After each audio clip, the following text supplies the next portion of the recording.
Balik ke timnas. Pasti senang ya, udah berapa lama, cuman ya tetap masih di target yang sama. Eh, Lolos dulu dari seleksi ini, baru pikirannya yang selanjutnya. Tapi kalau ada kemarin kan Coach Hector bilang ini dia milih pemain-pemain muda dan tertarik. Kamu sendiri adaptasi di tim ini gimana untuk AFF? Saya nggak pernah mikirin tentang apapun itu di tim ini, yang pasti dengan pemain muda, pasti dengan passion yang baru, dengan passion yang bagus. Jadi apa yang dibawa ke tim ini 100.000% saya percayakan pada pelatih dan stafnya. Jadi tugas saya cuman sebagai pemain yang baru sama, dengan mungkin cuman perbedaan umur aja dan nggak jauh juga. Jadi ya itu hal yang bagus buat timnas untuk regenerasi ke depan.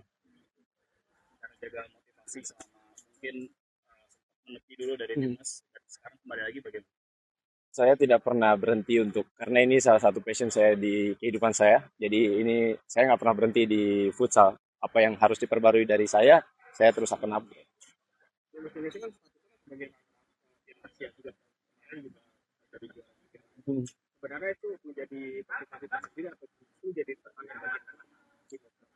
Saya tidak tahu dengan pemain yang lain ya, tapi yang pasti buat saya mempertahankan itu suatu hal yang menyenangkan. Jadi untuk mencapai apa ya, mempertahankan itu, maintain, bisa apa, semoga bisa juara lagi, itu satu hal yang seru. Nggak, bukan, kalau buat saya bukan jadi satu hal yang beban, jadi satu hal yang mungkin harusnya kita tingkatkan, gimana caranya untuk menunjukkan kalau level futsal Indonesia itu semuanya sama.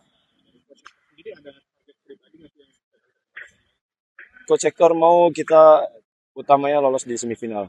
Semua pemain pasti tetap mikirin game by game. Nggak, itu bukan tugasnya pemain sih. Itu mungkin tugasnya individual pemain untuk punya setiap game itu punya motivasi yang sama. Itu aja sih. Chemistry dengan anak-anak yang baru gabung timnas dari kamu lihat gimana chemistry? Sangat baik lah. Anak-anak ini juga udah pernah ikut apa ya, turnamen di Cina juga dan mereka juara. Jadi eh, bukan satu hal yang perlu di reset lagi. Jadi ngikutin alurnya aja itu udah cukup yang baik aja. melihat persaingan di AFF gimana?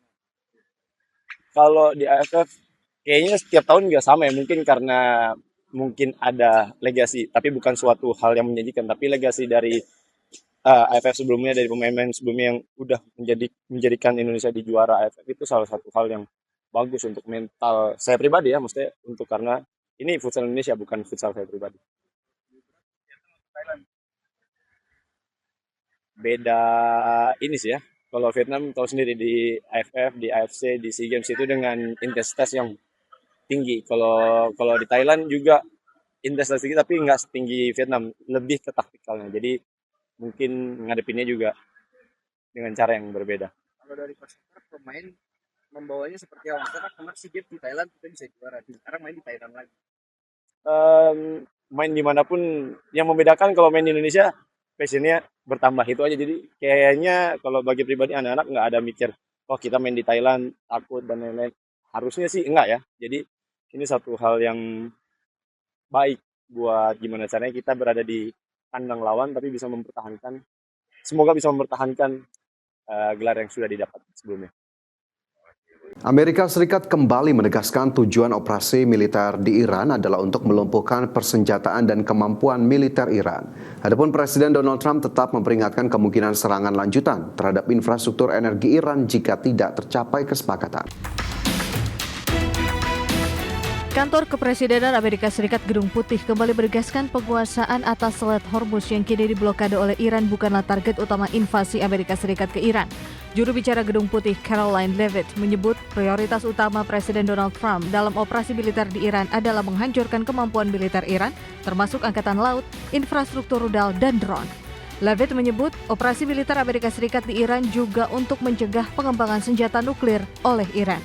As I've said repeatedly and as the President has laid out, the objectives of Operation Epic Fury are as follows: destroying the Iranian Navy, destroying their ballistic missiles, dismantling their defense industrial infrastructure that produces those weapons that have long threatened the United States and our allies, and then of course preventing Iran from ever obtaining a nuclear weapon. The full reopening of the Strait is something the administration is working towards, but the core objectives of the operation have been clearly defined for the American people by the Commander-in-Chief.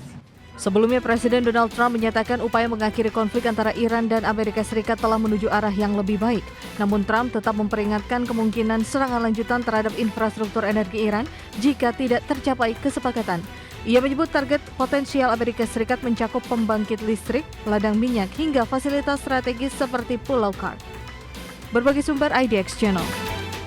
Pemirsa, Arab Saudi resmi mengaktifkan kapasitas penuh jalur pipa minyak Timur Barat guna mengamankan ekspor energi menuju wilayah Laut Merah.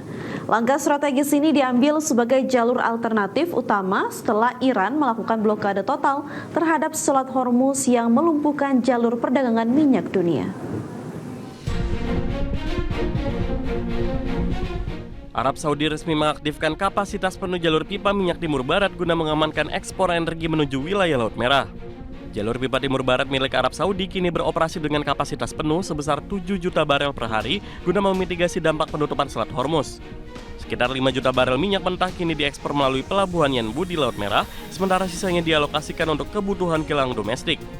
Meski telah dipersiapkan selama beberapa dekade, jalur sepanjang lebih dari 1.000 km ini dinilai belum mampu sepenuhnya menggantikan peran Selat Hormuz yang biasanya dilewati 20 juta barel minyak setiap harinya.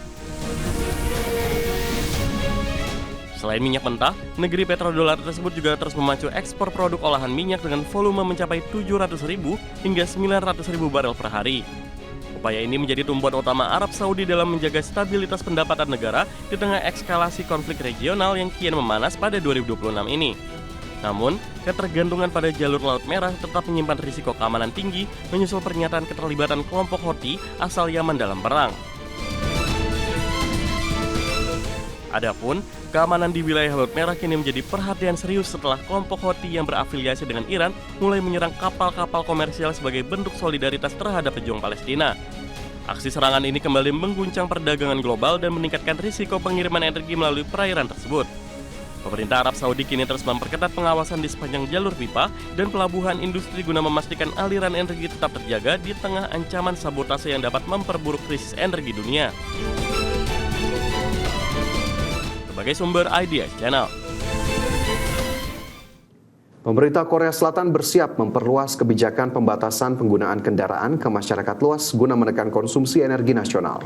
Ya, langkah ekstrem ini akan diambil jika harga minyak mentah global terus meroket akibat eskalasi konflik di Timur Tengah yang mengganggu jalur pasokan utama negeri ginseng tersebut.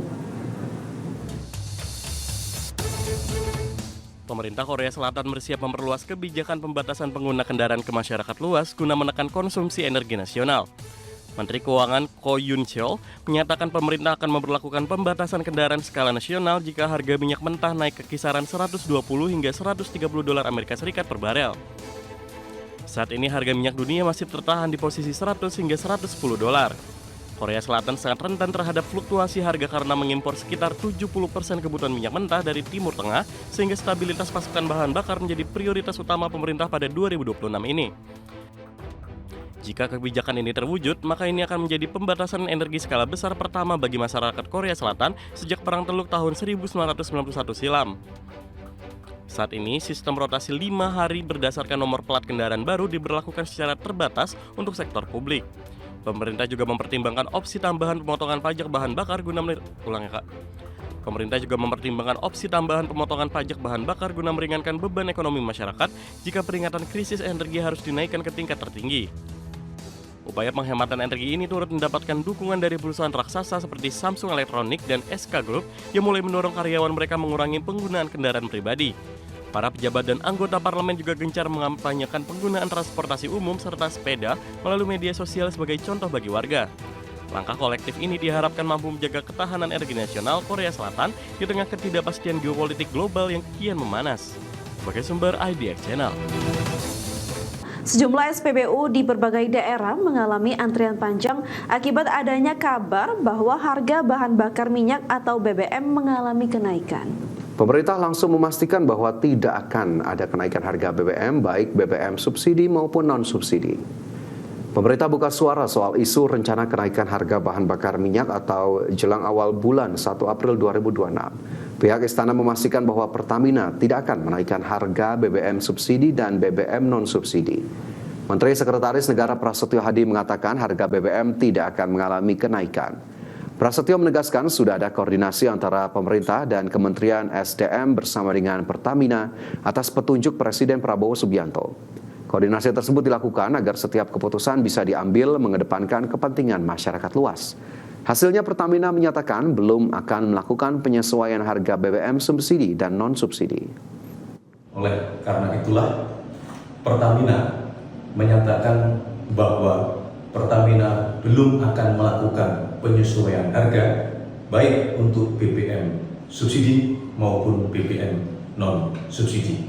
Dan kami berharap masyarakat tidak perlu panik, tidak perlu resah karena ketersediaan BBM kami jamin, kita jamin, dan harga tidak terjadi penyusutan. Ya, Wakil Ketua DPR RI Sufmi Dasko Ahmad menegaskan bahwa pemerintah memastikan belum berencana untuk menaikkan harga BBM di tengah konflik Timur Tengah yang kian memanas. Dalam keterangannya, Sufmi Dasko menegaskan gejolak harga minyak dunia akibat perang Amerika-Israel dengan Iran di kawasan Timur Tengah hingga saat ini belum berdampak terhadap kenaikan harga BBM dalam negeri. Dasko memastikan bahwa pemerintah juga tidak akan melakukan penyesuaian harga BBM subsidi maupun non-subsidi. Menurut Dasko, ketersediaan BBM dalam negeri hingga saat ini masih aman. Untuk itu masyarakat diharapkan tidak khawatir dan tidak perlu panik. Dewan Perwakilan Rakyat Republik Indonesia memberikan apresiasi kepada pemerintah yang setelah melakukan komunikasi dengan berbagai pihak serta mendengarkan masukan dari berbagai pihak termasuk Dewan Perwakilan Rakyat Republik Indonesia, barusan tadi sudah diumumkan oleh Menteri Sekretaris Negara mewakili pihak pemerintah bahwa pihak pemerintah belum berencana melakukan penyesuaian harga BBM subsidi maupun BBM non